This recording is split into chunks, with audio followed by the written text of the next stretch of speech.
What up, everybody? Welcome to another episode of Let's Ask Paul, the podcast where I, Paul Abernathy, answer all of your pressing electrical code questions or just electrical questions in general on my podcast or via email, whichever I choose. Thanks for joining me. Let's Ask Paul is also sponsored by Electrical Code Academy, your source for all electrical training, whether it's residential, commercial, grounding and bonding, electrical theory, or if you're studying to learn the National Electrical Code broadly for exams, or if you're going to be like a supervisor or leader of your company, you do want to get that overarching understanding of the National Electrical Code. We have all those courses available over on electricalcodeacademy.com, .net, or .org. Again, electricalcodeacademy.com, .net, or .org, whatever your flavor. Well, welcome to the podcast. You've stumbled upon it. We routinely will get millions of downloads from all of our podcasts because I have a lot of podcasts. So I have Master the NEC, which is the most popular. Just search for it on all of your Alexa devices or in any of your favorite podcast listening platforms. We have Electrify. We have this Let's Ask Paul podcast. So there's a lot of opportunity for you to listen to our shows on all different types of platforms. Of course, you could go over to electricianlive.com and you can actually get podcasts and some videos from there as well. That's kind of our portal where we post a lot of things. So again, a lot of resources for you to get that education. So check it out. And if you're into chatting and you want to find out what's the best social media platform that's not going to belittle you and cause any grief, you don't get that spam crap, stuff trying to sell you, then you want to check out the Sparky Hub. So that is www.thesparkyhub.com, and you're going to have a great time if you're an electrician over there. We have two forums. One is for open forum. It's called just the Sparky Hub, and the other one is a private Fast Tracks Black or Fast Tracks Plus forum, and that one's only available to Fast Tracks members. That's an exclusive forum. So if you want to get in our Fast Tracks programs and get access to that forum, then all you got to do is get some of our programs over there on our website. All right, so let's get into today's topic. All right, let's look at the question here, and we're going to knock this one out. Got your code books. We're going to be using the 2020 edition of the National Electrical Code to do this. All right, the question is, hi, I was wondering if you could point me in the right direction. I remember reading that a conduit may contain conductors from different sources as long as said conductors' insulations are rated at the higher of the voltages. Do you know the article number by chance? And I didn't know where to post this question, so I post it. Should I post it on Facebook page? I think it's a good quiz question. No one ever knows the correct answer. Anyways, thanks for your time and knowledge. Okay, well, you found the right place. This is the paulabernathy.com portal, so that's the right place to post your question. So what we're really talking about here is voltages, right? If I'm dealing with a 600 volt rated system, then typically all of the conductors, insulation on the conductors I'm using will be rated 600 volts, right? So it wouldn't be a problem. So if I'm doing a system where I'm using 1,000 volt rated insulation, right? Then if it's in the same raceway as, say, a conductor that has a 600 volt rated insulation, is that okay? And do I have to bump out the 600 volt rated and bump it up to 1,000 because I have a 1,000 volt rated conductor in that same raceway? The answer is no. It has to do with the maximum current, the maximum voltage that's to be applied. Okay, that's what it's applied. So where do we find that in the code? So that is 300.3c. And we're talking about conductors of different systems. Obviously, if it's the same system and it's a 600 volt rated system, you're typically probably going to be using 120 to 40 volt. Then typically all your stuff's going to be 600 volt rated. I mean, that's just what you're going to buy, right? Now, that does not mean, and we're not talking about some things that can happen in 725, right, and 690. We're not talking about that here in this episode. Again, it's not going to be something that you ask, but if I have a conductor that's rated 300 volts, could it be in the same raceway as a 600 volt rated conductor? Absolutely. If the maximum voltage to be applied to any of those conductors that are in there is not going to exceed the 300 volts, right? So that's kind of the weakest, not another weak link thing, but same concept, right? So yes, if the applied voltage is going to be 120 volts or even maximum 240, then 300 volt rated insulation is fine. Again, we're not talking about things that are in 725 for signaling and control that could cause you some grief. We're just talking building wire in general.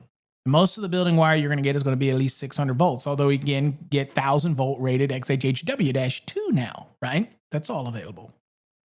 So I just want to, set the context there, because I think what you're looking for in the question is something in the code that immediately says, oh, if I put 1000 volt rated insulated in there, that all conductors in there have to be rated 1000 volts. No, it's about the voltage being applied. Okay. So 300.3c says conductors of different systems. Now it starts out, and this is where kind of the code makes you think this only applies to when you're putting AC and DC in the same raceway. Now this gives you permission to do that. And then it goes into the saying, okay, now let's talk about the maximum circuit voltage that's going to be applied here. So I'm going to read it to you. So 300.3C1 says 1000 volts nominal or less. We're not going to deal with over 1000 volts. That's in item number 2. We're not dealing with that. It says conductors of AC and DC circuits rated 1000 volts nominal or less shall be permitted to occupy the same equipment, wiring, enclosure, cable, or raceway. And it, period. Okay, so that's just saying, hey, can I put AC circuits and DC circuits in the same raceway? Absolutely, you can. Okay, so that's just a statement. That wasn't the question, but that's a statement. The next question, it says, okay, all right, well, I know these like other systems, can have different voltage ratings, right?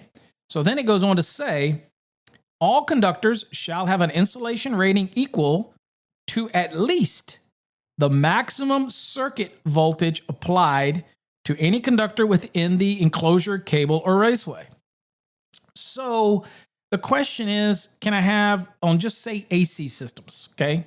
Alternating current. Don't go into the DC. Let's just say alternating current. Can I have a conductor, let's say an XHHW-2 that's rated 1000 volts in the same raceway as a conductor that is rated 600 volts? Absolutely. As long as the maximum circuit voltage, okay, applied to this circuit is equal to at least that maximum circuit voltage that's being applied to any conductor that's within that raceway. So we routinely sell people XHHW-2 for use in typically 120, 240 volt, 277, 480. All of those are below 600 volts. But that insulation just has the ability to go all the way up to 1000 volts. It doesn't mean that I have to take a 600 volt rated conductor and pull it out because I'm using 1000 volt rated X in there.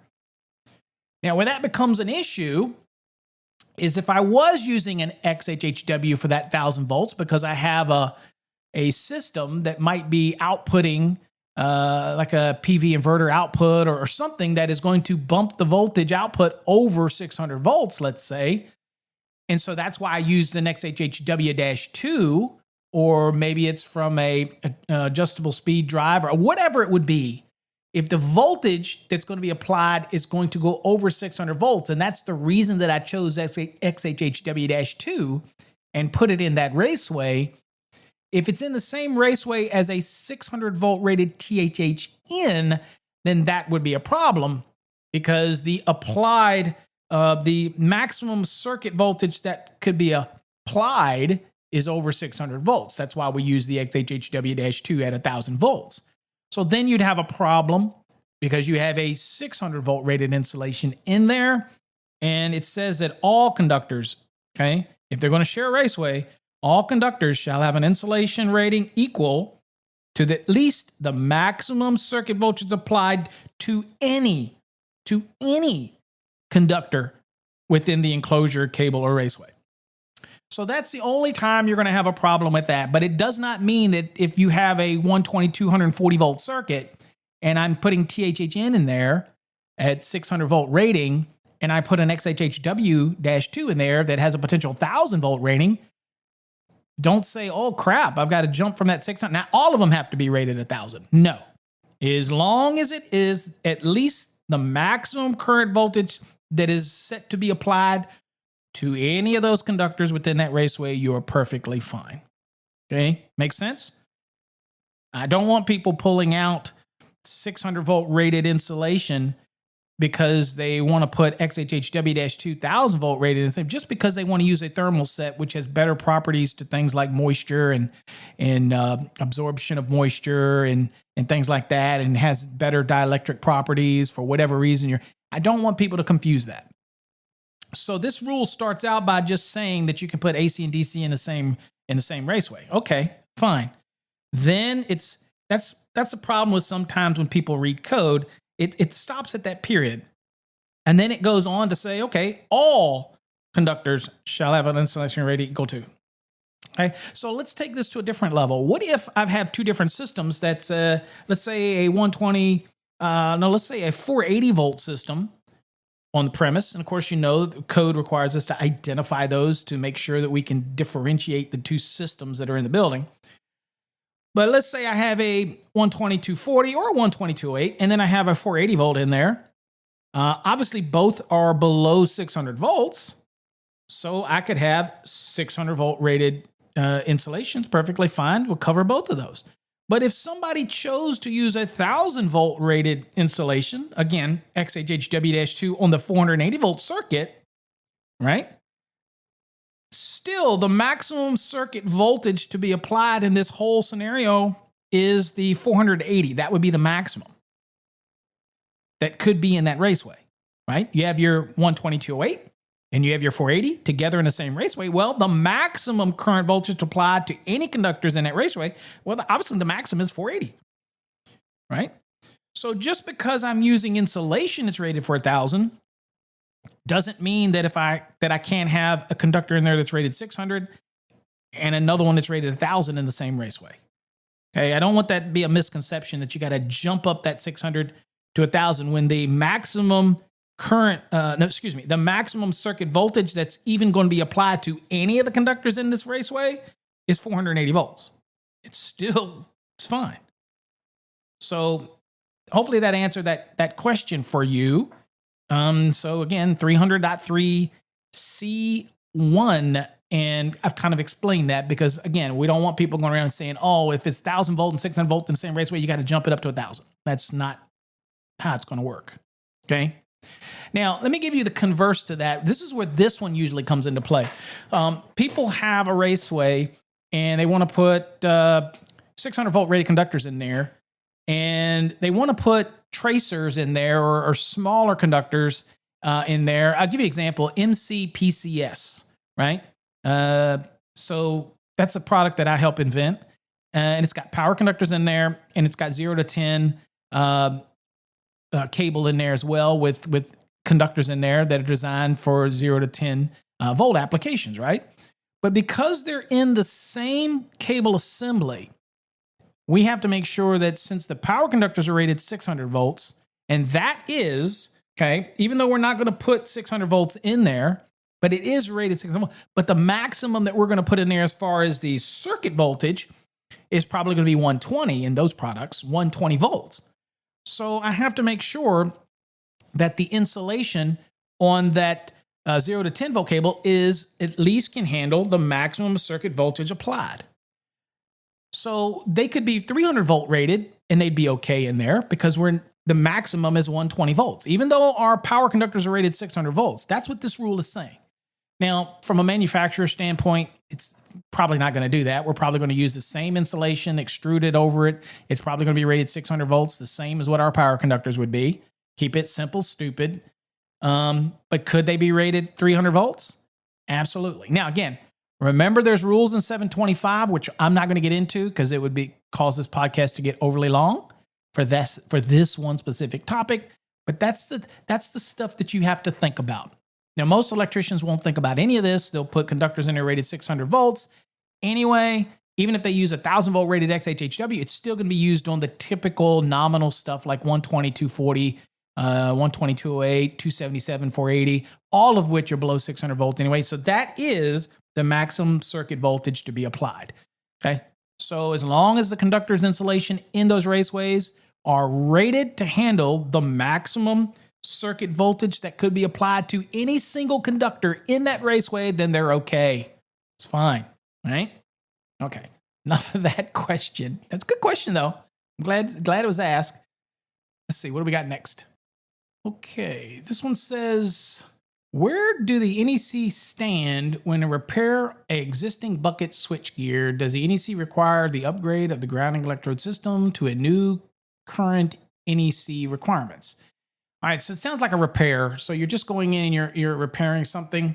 So the NEC itself doesn't give any direction on maintenance and repairs in this situation in the 2020 edition of the National Electrical Code. Of course, you could go look at NFPA 70B for recommendations for the practice of electrical equipment maintenance. That might give you some direction. I will say in the 2023 edition of the National Electrical Code, it will start to give some directions for repairs and maintenance, believe it or not, in 2023. And we'll look at that in an upcoming 2023 code change videos. If you're not subscribed to our YouTube channel, be sure you do that, because you'll get notified when I do those live streams where we'll talk about changes, kind of bringing you up to date on what's changing so that you can be well-rounded. By the time your state adopts it, you're like hitting the ground running, if you will.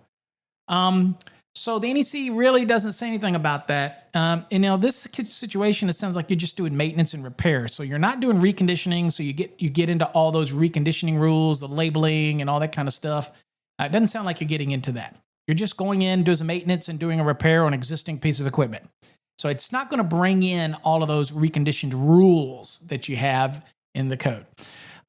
So nothing would make you have to bring anything up to code. If it was established at the time of original installation and it was code compliant, nothing makes you have to bring anything up to code, right? Now, what's different is if you're replacing things. So the National Electrical Code is starting to see things where it's kind of where you do a repair or replacement, more or less a replacement, that you have to bring things up to code. For example, 1 and 2 family dwellings for services. If you replace that and it didn't have an exterior emergency disconnect, now you got to, if you're doing like a service change. If you're dealing with surge protective devices, same thing for services and those applications where you're going to do a retroactive thing where you actually replace the service, then it's going to make you put a surge protective device there for 1 and 2 family applications. And that's even expanding in the 2023, which I won't talk about here, but for feeder applications, if you change something, you're going to be adding surge protective devices downstream for like multifamily dwelling units and dormitory units and all that kind of stuff. Make sure you listen to our code change for that if you're getting ready to go into the 2023, or it's even in the air in your state. All right. So again, I would say you have to do nothing, my friend. You're fine. Now, of course, with that said, a lot of jurisdictions can try to impose a lot of things, tell you got to do this, got to do that. And so it's up to you to determine whether or not you want to push back against that, right? That's a decision that you have to make if you want to cross that line and actually push back against somebody. So again, nothing in the code would make you have to establish that grounding electrode system. The assumption is there's one there. Now, it might be a good practice if it's an older building and it does not have a grounding electrode system. Even if you can't see one and you're assuming it's concrete case electrode or you're assuming it's something like that, but you can't see it and there's no connection to it. In other words, there's nothing there. Then again, if it was required to be there originally, but nothing is there, then I can see where an AHJ might bring that up. And again, at the end of the day, my recommendation would be to put one in. And since nothing is in your mind, nothing there is a present. It's not there. Okay, so in my sense, just install 2 ground rods and move on. Right? Keep it simple. That type of thing. Don't make it complicated. But we do want to have a grounding electrode system at all buildings.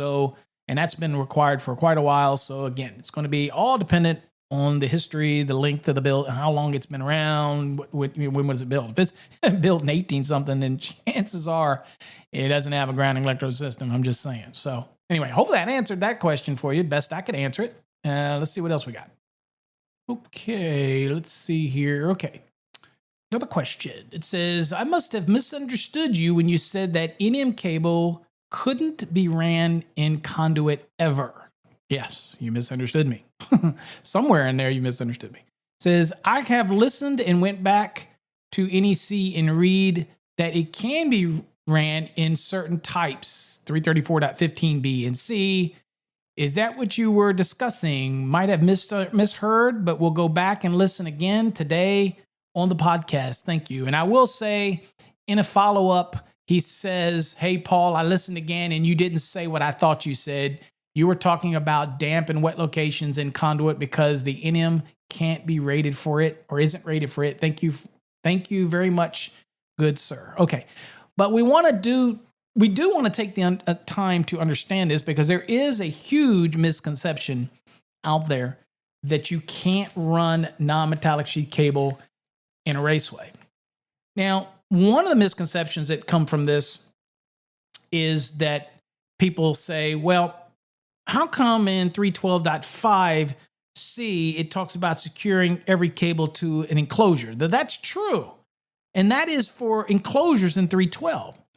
Typically, you can't do it unless you follow those rules when it comes to an enclosure, right? Because you need to secure each cable to the actual cabinet enclosure, okay? That's covered in 312. Most of the time, people are talking about simply running from box to box or from point A to point B, where you might have a junction box or something like that. And that all comes under 314, right? But nothing says that I can't run non-metallic sheath cable inside of a Raceway. Now, keep in mind that we do it all the time to protect non-metallic sheath cable from physical damage, right? And where do we get that rule? So if you're in 334, you're going to be looking at where it talks about exposed work in 334.15. So it says you can run it on the surface. That is subdivision A. B, it says protecting from physical damage. And here you get permission to put non-metallic sheath cable in a Raceway, right? And you get a bunch of choices here to do that. And I would say, the best choice to save yourself a bunch of grief is use Schedule 80 PVC, okay? All right, so that's what we have to rule here. And so this specifically tells us to do that, but that's not the only place. Even under the uses permitted, it tells us in 334.10, item number 5, it gives us express permission to say, hey, if you're doing type 1 and type 2 construction, and that is typically steel and concrete, it says were installed within Raceways permitted to be installed in type 1 and type 2 construction. So if it's type 1 and type 2, it's required to be rigid or intermediate or whatnot. As long as the Raceway is okay for that type of construction, right, then I can put non-metallic sheath cable inside of it. What's the difference? If it's individual conductors or it's a non-metallic sheath cable, it can be in there. Now remember you're still going to be limited to 60 degree because non-metallic sheath cable, 334.80 is still going to limit it to 60 degree ampacity cable, okay? You get it. Now you can use 90 for adjustment and correction, but at the end of the day, you're going to be in that 60 degree column. So keep that in mind. But it does allow me to put it in that Raceway. Now, a lot of confusion that comes from this also comes from not understanding Chapter 9, Table 1. And so hopefully you got your code books. You can go over to Chapter 9, Table 1, and I'll kind of break this down for you. So this is talking about conduit or tubing and putting conductors in those Raceways, as well as cables in it Raceways. So Chapter 9, Table 1 is actually labeled at the end, conductors and cables. So two things I want to draw your attention to, because it's important. Now, there's a bunch of notes underneath that table. There's a note 2 that I want to draw your attention to, and then there is a note 9 that I'll draw your attention to. That kind of leads to these things that people don't understand. So note 2 says, look, every Raceway that is a complete Raceway from point A to point B, like box to box, junction box to junction box, right? Device box to device box. if it's connected at each end and it's actually a closed, complete system, right?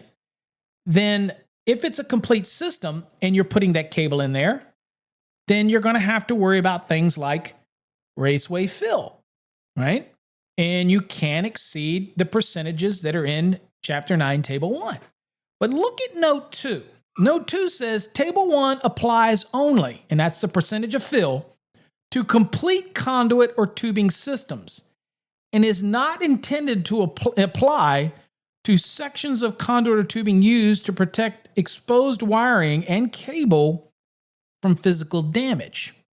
So where 334.15b tells you to put that cable in a raceway, and you're doing it for the sole reasons, okay, the sole reason of protecting it from physical damage, then I don't have to worry about these requirements here, okay? You get me? That's the sole reason. Then that's the sole reason to do it. Now, it reminds you, however, again, it says Table 1 applies only to complete conduit and tubing systems and not intended for those sections, again, where they're being protected from physical damage. So that's why I made sure you understand it up front. What I was saying here, if I'm going from box to a box with a raceway, say Schedule 80 PVC, EMT, whatever your flavor, and I want to put non-metallic sheath cable in there, a cable in there. It doesn't have to be just an MB. It could be tray cable, right? That gets installed in Raceway all the time. In fact, that's one of the allowances for you to use tray cable is inside of a Raceway, right? So, and in 336, use is permitted. So nothing prohibits me from doing this. But if it's a complete run, then I've got to make sure that I follow the rules in Table 1, and I'm not going to exceed a certain cross-sectional area percentage value. Now, how does that apply? So remember, if it's just a piece of PVC Schedule 80, not complete, just a... And also, I'll remind you that we also get provisions for like unfinished basements to sleeve non-metallic sheath cable on the wall in PVC or in a Raceway. Okay, that's explicitly telling you that you can put non-metallic for those specific incidents. Specific. What would I call that? Application, whatever. I'm having a Jay Grunberg moment on my vocabulary. Sorry about that, Jay. So if it's a complete run from point A to point B, then you got to worry about Raceway fill. If it's just a small portion or whatever for protecting that cable, then I don't need to worry about that Raceway fill. Now, let's look at Note 9. Note 9 is very important. It says, Note 9 says a multi-conductor cable, which again, non-metallic sheath cable would be, tray cable would be, that type of thing. It says optical fiber cables or flexible cords of 2 or more conductors, like an SJ or an SO, whatever, that has 2 or more conductors, shall be treated as a single conductor. It's important for calculating percentage conduit or tubing fill area. So if I have a 14-2 non-metallic sheath cable and I'm putting it in a Raceway that's complete, right, from box to box, okay, not just for physical damage, maybe that also, but it is a complete system from point A to point B, then I have to worry about Raceway fill, and I need to remember that it's treated as a single conductor.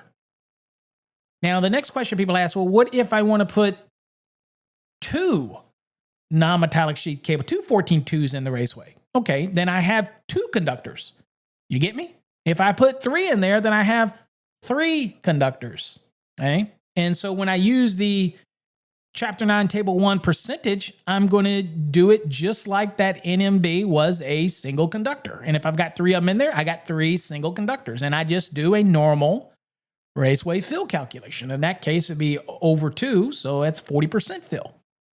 If I'm just putting 1 non-metallic sheath cable in a Raceway, then that would be 53% fill of that Raceway, just like it says in Chapter 9, Table 1, right? Okay, so now let's keep on going here. We're in note 9. It says, now, for cables that have an elliptical cross section, now that is your flat 14-2, 12-2, 10-2, that is flat. In other words, you have two different dimensions. You have a long dimension and a short edge dimension, okay? That is an example of an elliptical. And then it gives you directions. It says, the cross-sectional area calculated shall be based on using the major diameter, that's the whichever is greater, that'd be the flat side, not the edge side, okay, of the eclipse as a circle diameter. So you'll have to do a calculation in order to determine and convert that using the greater diameter, and that is the flat side. Okay, now where do you get that info? People ask. And I do have a video out there, as well as a blog out there that explains this and how to do that calculation. So since I won't do it here on the podcast, but once you determine that the actual area is, it's no different than what you did with a conductor when you went to chapter 9 and table 4 and table 5 and do all your raceway, whatever. Same concept. You have to know the raceway you're putting it in, and then you're calculating out, right, the approximate area they're going to be using. And that's how you do it. And you don't want to exceed 53% if it's only one cable in that raceway.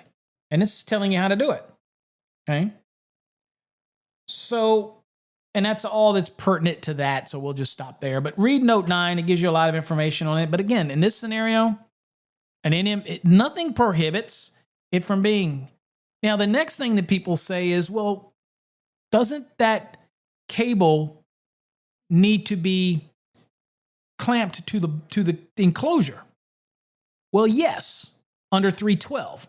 Absolutely. 312.5c. Abso-freaking-lutely. When it comes to junction boxes, no, it's considered supported inside of the raceway. It's not going anywhere. As long as you come into the junction box and you come in with at least a quarter of an inch of the insulation protrudes into the box. Remember, the rules in 314 are different than the rules in 312. Now, people will say, well, couldn't that have the propensity? Is that a word too? Propensity? That's better. Dude, I'm not a vocabulary guy. Y'all know I'm just an electrician like everybody else. But at the end of the day, couldn't that cause people to overfill a raceway and have them all coming into a box? No, because you would never be able to meet the fill requirements for that. Absolutely not. Okay. Now, the other argument, people say, well, I just put a raceway there and tell people it's to protect them from physical damage and I don't need to do it. Well, if you can swing that by your electrical inspector, but again, it's still not going to apply to doing it to a cabinet because we have the rules in 312.5c that you have to follow. You got me? And even in the unfinished basements, you do have all these other rules where you put NM in a cable. It's going to tell you to secure it within 12 inches and all this kind of. So you got rules you have to meet.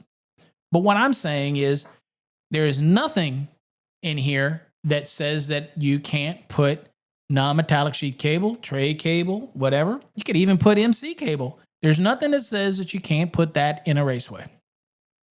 Okay? So that's what I wanted to be able to explain all that out. Explain. That's what I wanted to do. Okay? All right. Well, that's enough of these episodes for today. Hopefully you got something out of that. And as always, if you disagree, that's fine. You can thumbs down if you want. Nobody will ever see it. So again, that just makes you feel better. Go for it. There's always that one guy out there. He knows who he is. But other than that, we do appreciate you listening. And if you have any questions, again, go to paulabernathy.com. More than happy to try my best to answer the questions for you in an easy to understand, logical way.